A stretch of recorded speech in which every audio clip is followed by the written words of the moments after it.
Allô, allô. Le coq de l'école, le coq de l'école. Allô, allô. Le coq de l'école, le coq de l'école. Allô, allô.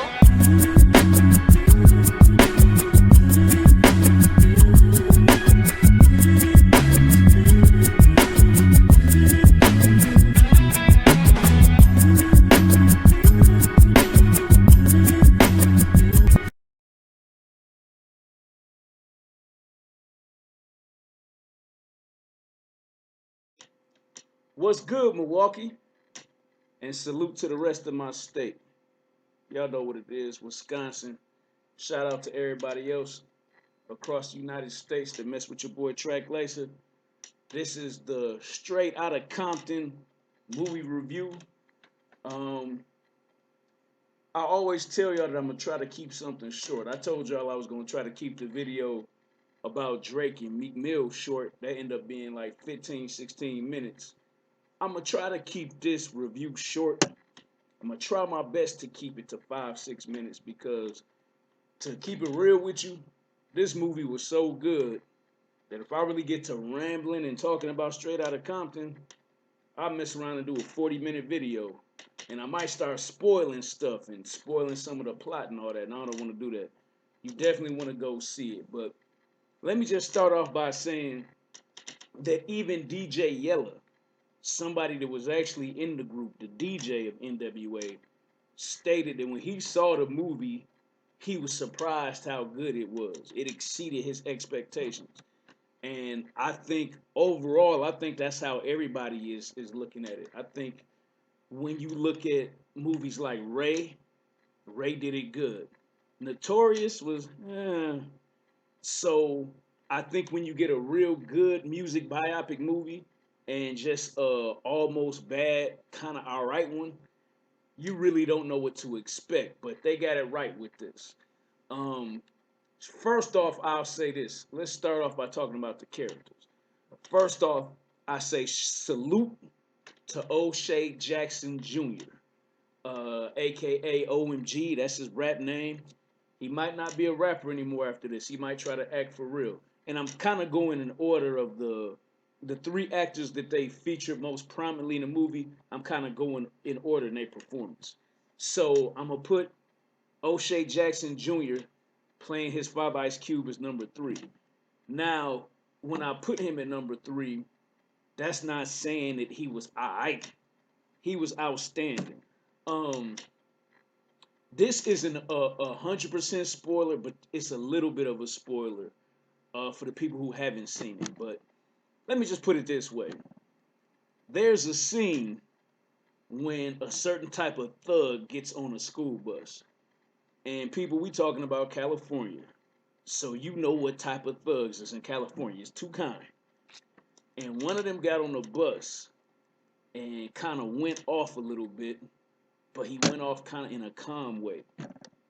Ice Cube reaction to that thug when he was telling the story later on, that was an opportunity for him to overact or for him to just sound scripted and sound like he couldn't act.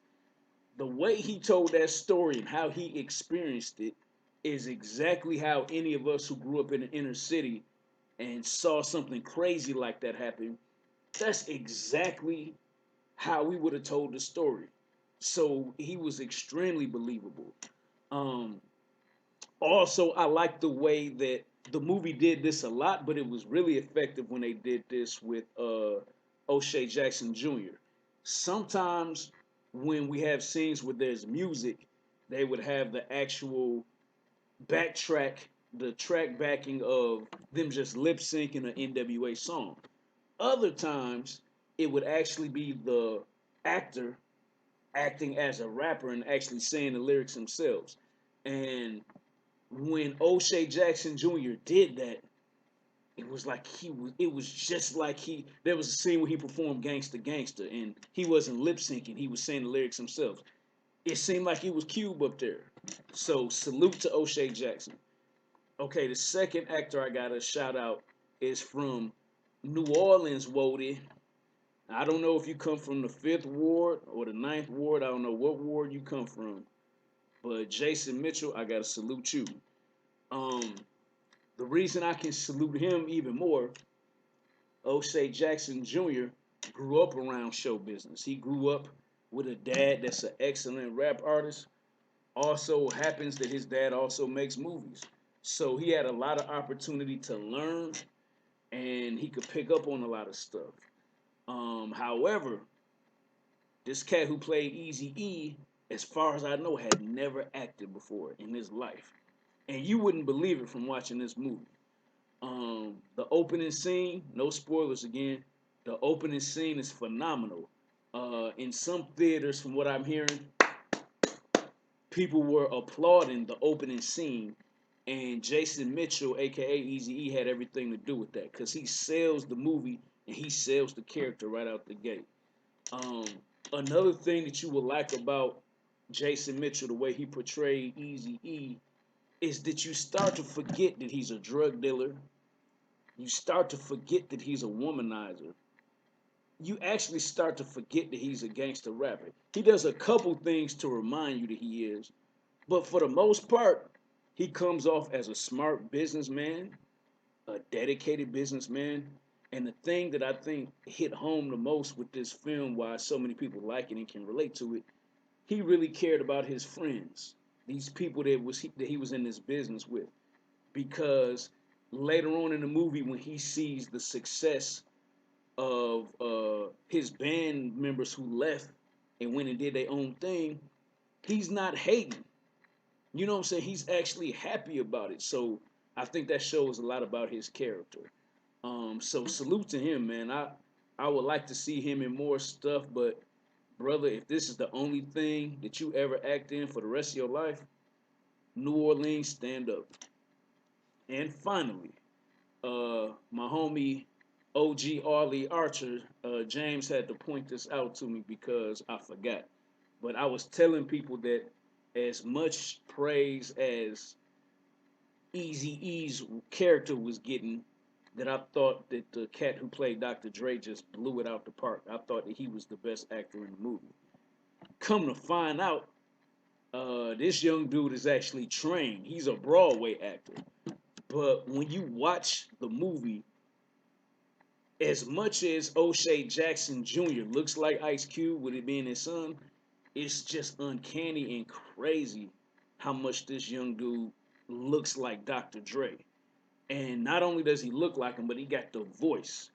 So it's really like you seeing Dre out there, and it's phenomenal. Um, what criticism can I give the movie? I guess the only criticism I can even give the movie is that you wanted to see a little bit more development of three people: DJ Yella, MC Ren, and the DOC. And the main reason is because Yella hardly ever talks. He only talked on a few tracks on NWA. That would have been an amazing opportunity for us to kind of get to know Yella a little bit more. You feel me? And he in the parts that he did have in the movie, he was funny. His personality came out so, but we all could kind of figure out that there's always gonna be one funny cat that makes everybody laugh in a group. But it would have been cool to maybe go to Yella's neighborhood, maybe see one of his kids, one of the females he deal with, maybe someone in his family, anything to give us a little something that we didn't know about Yella because we never knew that much about him. He just back there scratching with the LA Dodgers baseball jersey on. MC Ren. Everybody I know is a fan of Ice Cube, and everybody I know is a fan of Andre 3000. Did I say Ice Cube? Of Outkast. I apologize. Freudian slip. Everybody I know is a fan of Outkast, and everybody loves Andre. Andre on a song called Aquemini said, "Sin all depends on what you believe in. Life is what you make it. That's the hardest since NC Ren." So, if somebody from what some consider to be the greatest rap group of all time is name checking and dropping MC Ren's name on a classic album, you gotta give MC Ren more to do. I thought it was criminal. I know the movie was long, but I look at it like this: if you're gonna do an hour that's 2 hours and 47 minutes long, you could have fit in some more MC Ren. So I'll say that. Um, and then the DOC. Um, I was a little salty. I actually pitched myself for DOC way back when they first started production on this stuff. Well, I should say pre-production, when Straight Outta Compton was just a thought. I actually hollered at the casting director, and it was so funny. She says, "Well, thank you for reaching out to me, but we didn't have any plans to include Tracy in the film." So that's crazy. If y'all know, his real name is Tracy. Let's just call him Tracy. But he looked a lot like DOC, and I really didn't get a chance to see. I think his name is Marlon Yates Jr. I think he used to mess with Shawnee O'Neal, Shaquille O'Neal's ex-wife. They didn't give him a lot to say or a lot to do, so it would have been interesting. But he was such an integral part of a lot of the writing.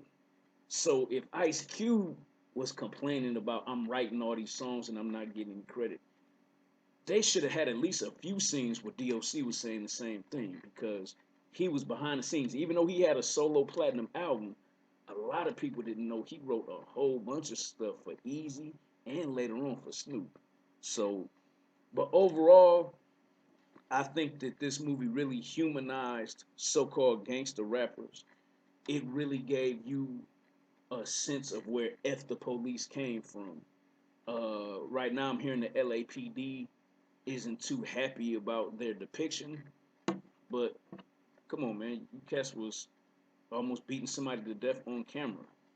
You know, rest in peace to Rodney King. It's like this is an accurate depiction of how y'all used to be. I don't know if y'all still getting it in out there like that in LA, but if you are, stop it. Black lives matter. All lives matter. This is your boy Track Lacer. It's almost 12 minutes in, so I'm gonna just cut it short, stop running my mouth. But high recommendation Straight Outta Compton. Until I see something else that can top it, best movie 2015 so far.